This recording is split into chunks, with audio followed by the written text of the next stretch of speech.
menciona entonces tres pilares, tres motores que crean este cambio sistémico. Sí, lo primero que hay que cambiar es el propósito de por qué educamos a alguien. ¿Por qué alguien pasa, ¿no? 13 años en un colegio más, ¿no? Etcétera. ¿Por qué? ¿Por qué lo hacemos?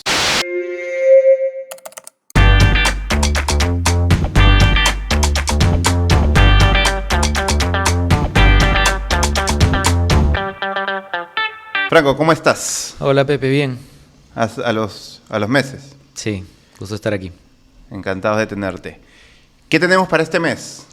He estado leyendo sobre cómo transformar un sistema educativo y hay un reporte bien bacán que se llama una nueva historia educativa, un reporte a nivel internacional, que habla sobre 3 factores clave que hay que mirar para poder transformar profundamente un sistema educativo y la experiencia que tiene un estudiante. Buenísimo. Cuéntanos primero quién ha escrito ese reporte, cómo lo conoces también, quién son los autores y... Es una organización que se llama Big Change, Gran Cambio en Educación.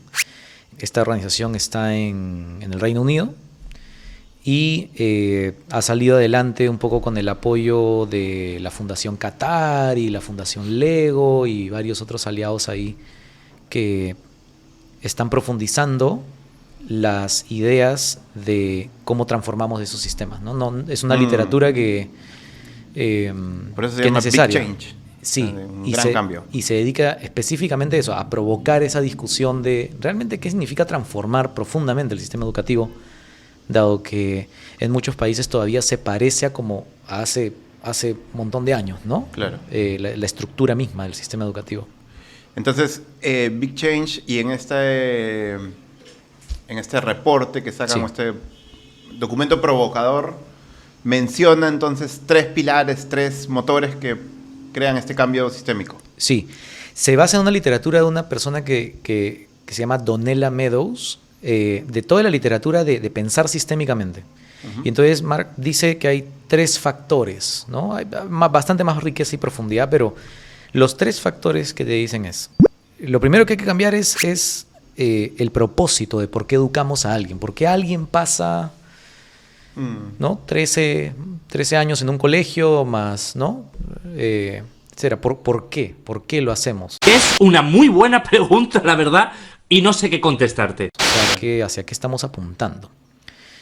Sabiendo que venimos de una historia de un tipo de educación que está más orientada hacia habilidades más académicas, ¿no? Y estamos en un grupo de décadas, digamos, en la humanidad en donde estamos cuestionando, como en episodios anteriores hablábamos, ¿no? El rol de las emociones. Eso debería ser un objetivo que debería realmente, contundentemente incluirse en los sistemas educativos, sí, no. Pero ¿qué te habla del propósito? O sea, que todos tienen que ponerse de acuerdo en un propósito, o es que, o sea, hay que definir juntos un propósito, o hay que tener un propósito. ¿Qué es lo que pasa hoy? ¿Que no hay propósito? Cuéntanos un poquito sobre eso. Hoy día, voy a decir, en un buen grupo de constituciones a nivel nacional, de la constitución de un país, aparece el porqué de la educación. Y supuestamente habla de felicidad, que te vaya bien en tu vida, bien en la chamba, ¿no? Son definiciones muy bonitas de por qué educamos, ¿no? Pero ya cuando bajamos al terreno, a veces ves en el día a día un estudiante que hay una desconexión, pues, ¿no? A veces es como, oye, yo te estoy educando para que consigas una chamba. Yo te estoy educando para que tal cosa, ¿no? Claro. Sobre todo la básica. Sobre todo la educación básica, efectivamente, ¿no? Y hay narrativas que compiten, pues, ¿no? O sea, tú escuchas a distintos grupos en el mundo que dicen, no, es para empleabilidad, o sea, tiene que tener un trabajo. Claro. Y otros dicen, no, pero tiene que ser buen ciudadano. Y otros dicen, no, pero tiene que tener una vida, ¿no? Digna.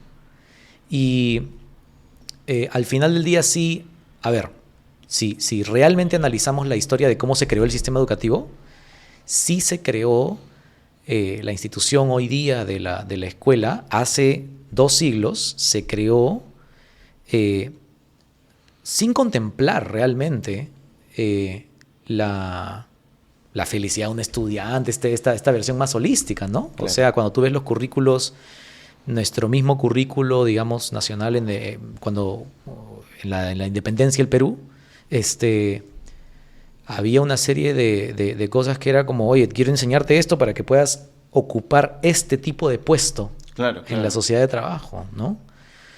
Eso ya no se sostiene ahora. Ahora tenemos una visión de vida diferente para un estudiante, ¿no? No es como, una ingeniería social donde este grupo de personas tiene que ir a ocupar estos puestos en tales lugares y todo el sistema educativo va a servir para dar las habilidades mínimas para tal cosa, ¿no? Estamos en un mundo donde ahora se valora bastante más las propias decisiones de autodeterminación de un ser humano. Claro. ¿No? Un mundo más diverso, algunos dicen un mundo más incierto, etc. Entonces, de eso se trata. Lo que estoy viendo a nivel mundial es esa ampliación y consolidación de algo más integral de por qué educamos. Y que tiene implicancias en el aula. Tiene implicancias en cómo articulas el currículo, por ejemplo, ¿no? Claro, claro. Entonces... Esa es la primera. Claro, definir por qué educamos. Uh-huh. ¿Qué es lo que queremos después de esas 18.000 horas aproximadamente que pasa un estudiante en el colegio, en su trayectoria escolar? Segundo, poder. La primera es propósito, la segunda es poder. Ajá. ¿Qué significa poder? ¿Quién toma las decisiones? En educación, por ejemplo, en la vida de un estudiante, históricamente el estudiante no toma muchas decisiones sobre su educación. Yo también estoy sorprendido. Yo hablaba hace poquito, ayer, con uno de mis estudiantes que justamente le está haciendo una propuesta a su colegio de cómo transformar el colegio. Inclusive los horarios, la distribución de tiempo, etc. Y reflexionábamos juntos. Le decía, por ejemplo, a ver, vamos a una cosa bien básica. Si a ti te toca la hora de matemática, ¿tú tienes opción a no aprender matemática en ese momento? No, todos tienen que estar en la misma clase aprendiendo matemática, lo quieran o no. Claro. ¿No? Fíjate esos supuestos profundos de quién toma decisiones. Claro. ¿No? ¿Quién dice que estás avanzando o no? Usualmente el adulto le dice al niño si está avanzando o no, ¿verdad? Vamos a capacitación docente. En la mayoría de países en desarrollo, ¿quién define si la capacitación docente está funcionando o no? No el docente. En la mayoría de políticas públicas en los últimos 30 años, ¿no? No se le pregunta mucho al docente. Entonces, la discusión de cambiar las dinámicas de poder implica dejar de asumir que todos los esfuerzos de transformación siempre van de arriba para abajo, ¿no? Como y un poco ir hacia que los actores educativos que viven el servicio Uh-huh. puedan expandir su rango de decisión sobre temas clave en educación, sobre de qué aprender, cómo evaluarse, cómo determinar su propio progreso. ¿Y el documento plantea alguna forma de equilibrio o simplemente provoca la idea de expandir el poder? O sea, la idea es expandir el poder en cuanto a la decisión educativa más simétricamente entre todos los actores, pasarle el poder un poco más a un lado que al otro. ¿Entra algo así o es...? Lo que hace luego es que te muestra varios casos de intentos de hacer eso. Entonces, diría más que provoca la conversación, te ayuda a entender de qué se trata, ¿no? Ajá. Y luego te dice, ya más o menos sabemos, por ejemplo, que las decisiones excesivamente centralizadas en educación, en donde 5 gatos deciden arriba y... No funciona. Eso no funciona, ¿no? Ya sabemos que eso no funciona, hay literatura académica cada vez más fuerte sobre eso. Entonces, si te mueves 1 metro para la derecha ya estamos mejor, ¿no? En cómo hacer las cosas en una región, en una UGEL, ¿no? Y te muestra un grupo de casos y te dice, mira, cuando hablamos de poder, lo puedes entender así, así, así, ¿no? O sea, como quién construye la capacitación docente, quién decide si el estudiante progresa o no, el poder que el estudiante mismo debería tener sobre su propio aprendizaje. Y te dice, mira, y acá hay una iniciativa, por ejemplo, que ha probado, vamos a poner un ejemplo, darle más poder al estudiante. Ajá. Y te cuenta un poco cómo funcionó y qué podemos aprender de ello. Buenísimo. Y la tercera es práctica, que creo que eso es más directo, ¿no? O sea, transformar la práctica. Transformar la práctica, es cierto. Creo que por sorprendente a veces que pueda parecer, ¿no? Creo que un poco de la literatura internacional a veces nos llevó a eso en las últimas 2 décadas, de que era un problema presupuestal, ¿no? El problema de la educación. Entonces hay que invertir más, ¿no? El nivel de inversión por estudiante está muy bajo, ¿no? ¿Te acuerdas de esas comparaciones, de esos cuadros de cuánto invertimos por estudiante, etcétera? Lo que... Pero ya los cuadros ya mostraban que hasta un punto nomás, ¿no? Claro, que había un cierto punto y era, creo que un poquito de evidencia de que esto ya lo hemos escuchado pues hasta el cansancio, ¿no? Que no le puedes tirar plata al desafío.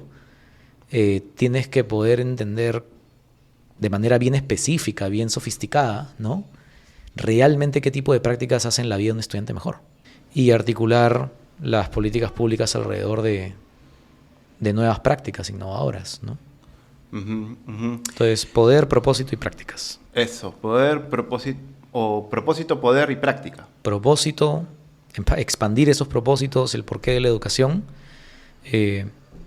reimaginar las dinámicas de poder en concreto, ¿no? De cómo funciona la política pública, quién tiene poder de decidir qué, o de aportar a qué, y práctica.